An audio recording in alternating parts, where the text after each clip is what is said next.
What an amazing room. Welcome to the 6th Olami Manhattan Gala. 11 years and counting now since we started. And tonight's theme of the evening is the finest hour.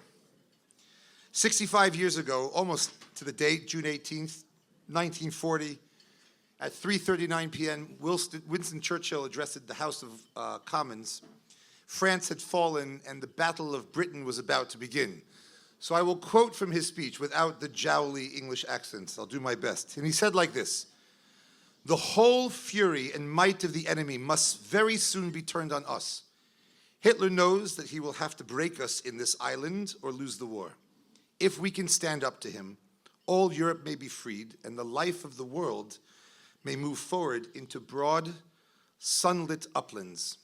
But if we fail, the whole world, including the United States, including all that we have known and cared for, will sink into the abyss of a new dark age, made more sinister and perhaps more protracted by the lights of perverted science.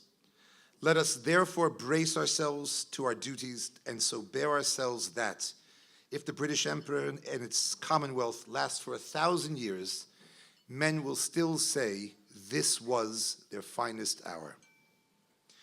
My friends, I believe with only a few turns on a word, Churchill's call is frightfully timely and personal. When we look back at this time in Jewish history, really at the time specifically of American Jewish history, we will need to be able to say that this was indeed our finest hour. Throughout our illustrious history, we have suffered many generational traumas, but this one is uniquely ours. And we sit here this year having moved past and beyond the initial shock and pain, perhaps into an even darker place, where the safety of Jews in this country is now squarely in doubt, where the Moors of the world have seemingly lost their ways and reclaimed the ancient anti-Semitism. But it's a cyber woke, AI mutated version, and with the synchronicity of a digital world, it's no longer limited to countries or regions, but it's now global, and this is very new. But this you all know by now. Stats, figures, polls, pundits, podcasts, they're all there. Anti-Semitism is back. But the trend has recently shifted, and therefore the response to that trend has changed as well. The collective message now, 19 months later, is very different, as is our world. If you put your ear to the ground and listen to what the Jewish world is saying, this is what you will hear everywhere. And I'll quote Dan Senor in his State of World Jewry address a few weeks ago at the 92nd Street Y. Having already asked all the hard questions, how do we get here? Where did all our goodwill go? Why does Israel have terrible PR? Why can't people see the truth? How did our campuses betray us, etc.? And I quote his answer. It was shocking to everyone who came. I quote, "Jews don't control anti-Semitism. Instead of trying to bail out a tsunami with buckets, we should rather build an ark. There's one thing that is entirely in our control, and that's the one thing that anti-Semites want to disrupt. The one thing we control is whether or not we live, or we choose to live, meaningful Jewish lives. And not only is it in our control, but as Rabbi Jonathan Sachs said it best, non-Jews respect Jews who respect their Judaism. And it is exactly what has sustained Jewish life and Jewish lives in every century. We must invest in Judaism, Jewish peoplehood, Jewish communal life, and connection to Israel, and there is only one way to do that: immersion in Jewish ritual and learning with other Jews," end quote. So our greatest weapon, our greatest response is to actually do what they have done. They have grabbed the oldest hatred, so let's go back and grab the oldest light, our Judaism. And this is for sure what Olami Manhattan is all about. We were made for this moment. We began over a decade ago, but only to be here now for this. And all of us should be able to look back at this time with pride that this was indeed our finest hour. When the Jewish people go to war, the Torah demands that a couple in their first year of marriage stay home and focus on each other. So it seems preposterous to take able-bodied men away from an existential threat. But the answer is very beautiful, because if we're not building Jewish homes, then what exactly are we fighting for? I believe this is the question all of us are asking. What are we fighting for? Especially our precious young Jewish professionals and college students. We are for sure at war, but what exactly are we fighting for? Without a deep sense of knowledge and passion, ritual and history, that question will never be answered, certainly not by social media and politics. That question will be answered by a rich and proud sense of what it means to be a Jew, truly. The wisdom of our Torah, the power of our beliefs and mitzvot, the supremely compelling realization that not only do we have the greatest story ever to tell, but we are indeed now in the starring role. I've stood in gas chambers myself over 20 times, and I've come out alive every time, which is a miracle. But the real miracle is that I went in. The real miracle is that as a Jew, and my own personal story and my own family's trauma through Holocaust and before that, I was able to stand there in a gas chamber to look back at our history, to see it, to feel it, to sense it, to touch it, and be more than just inspired and moved, but to be conscripted and propelled to change my life and the Jewish world. And in a myriad of ways, with trips around the globe, we at Olami are doing this time and time and time again for our students. And here we are once more, with a new chapter in Jewish history, writing history ourselves for our own children and grandchildren.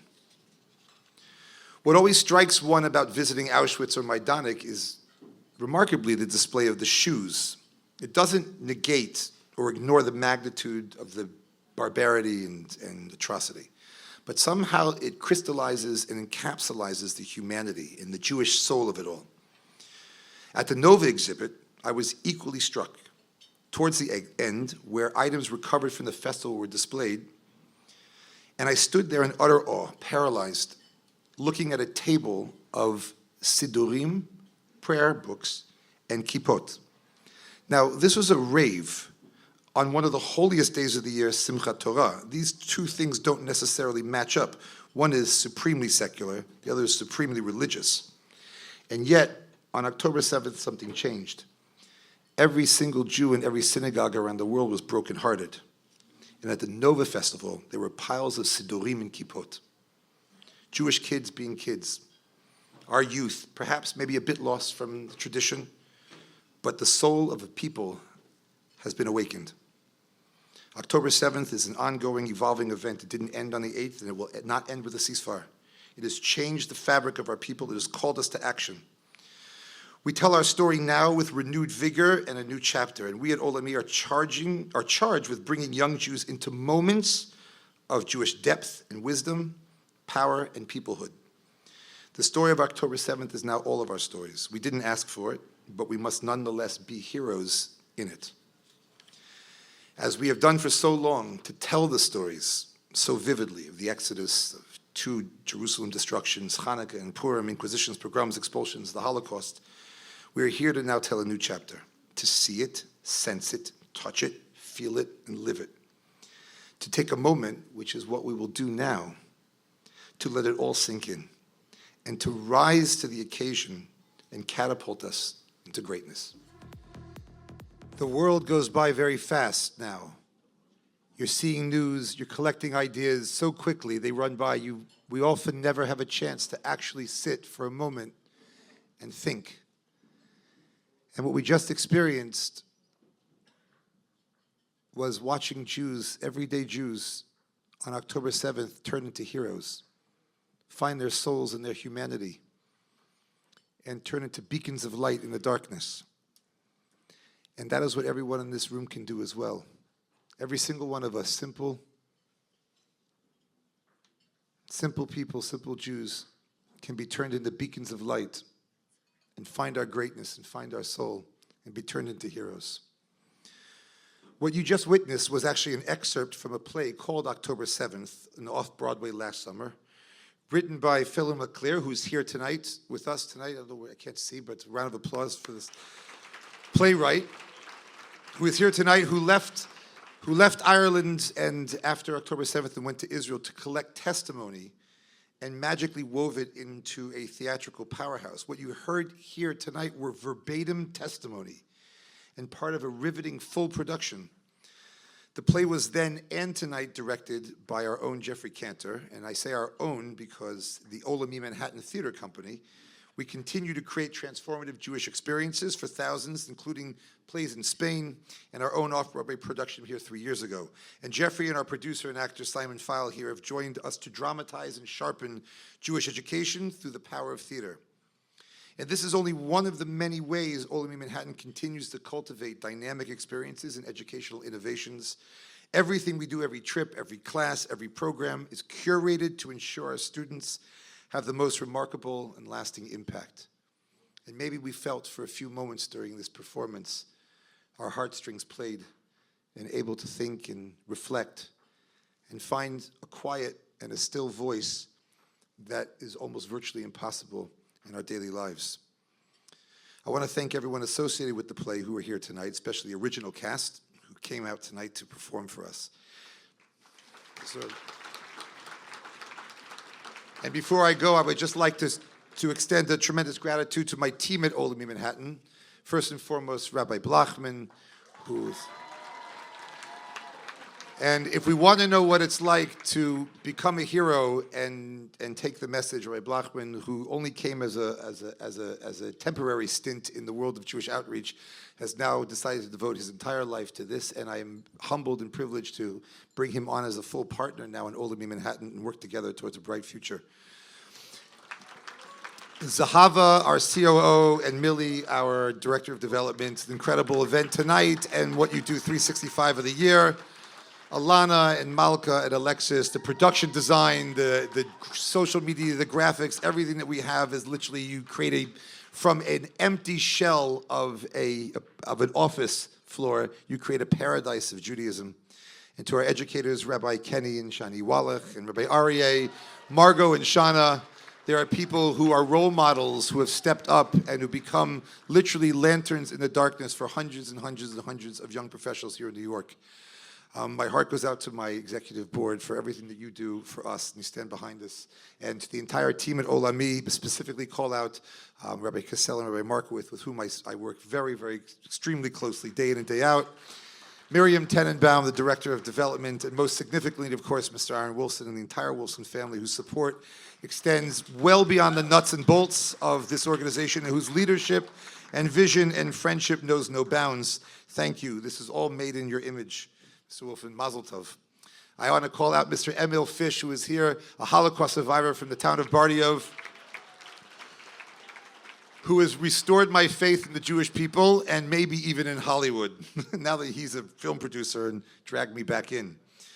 And personally, my family, my mother, and surprise guest couple that flew in from Israel because they can't miss a gala. And of course, my wife Ruthie, whose support is infinite and wholly undeserved. Obviously, we have a beautiful night tonight, and we had some stirring moments before, and of course, we have to take that in because we're still in a world where there are 56 Jews that are in Gaza, some alive and some no longer, but they're there. And our children and our friends and are fighting a war in Gaza right now. My nephew is there as well, my mother's grandson. And we have plenty of people here I know in the room whose families are in active duty right now. It's not a simple thing. The l'chaims that we make and the joy that we bring into this night now, we're gonna carry them with us the entire time. That's the amazing thing that we Jews can do. And just to close, I'll go back to Dan Sinor. In the post-address interview, he doubled down on the solution. This is amazing. He contrasted one subway ride in New York City, which was a pogrom. There were people chanting, "Where are the Zionists? Where are the Zionists?" being led by a tenured Ivy League professor. "Where are the Zionists?" And no one protested, no one stood up. Contrast that with another subway after the Ishai Ribo concert at Madison Square Garden, which was full of Jews singing and dancing at the top of their lungs. And shaken by why so many Jewish students on campuses, rocked by violence and encampments, were so apathetic and unprepared. And he said that he had called some parents, "Why aren't my kids standing up? You know, they're not siding with them, but they just want the jobs and the degrees and go forward. What's going on? Why haven't we woken up?" They were so apathetic and unprepared, so he realized that most Jews have never experienced the upside of Judaism. No Shabbases, shuls, Jewish camps, regular Yom Tovim, the calendar, nothing. Just the downsides. We turn the faucet off at Bar Bat Mitzvah, where we should be just beginning to learn. There's no literacy, no language, simply no upside. And they won't stand up because they don't know what they're fighting for. So Olami Manhattan is nothing other than the upside incarnate. It is the upside of Judaism supercharged, the energy drink of upside Judaism, nuclear, beautiful, and just in time. If we want a generation of Jews who will stand up proudly, we need a generation of proud, knowledgeable, and committed Jews. And the one thing that everyone can now agree on, and that everyone is pointing to, is exactly Olami Manhattan's very mission. For this, we need you, and we thank you. We need you to stay with us and join us and push us to grow and support our efforts and just speak to the 100 plus young professionals in this room tonight alone who inspire us with their passion and their idealism. We shall indeed look back on this crucial time in American Jewry, and I'm confident that with people like this, in a room like this, that we'll be able to look back and say this indeed was our finest hour. Thank you. Dinner is now...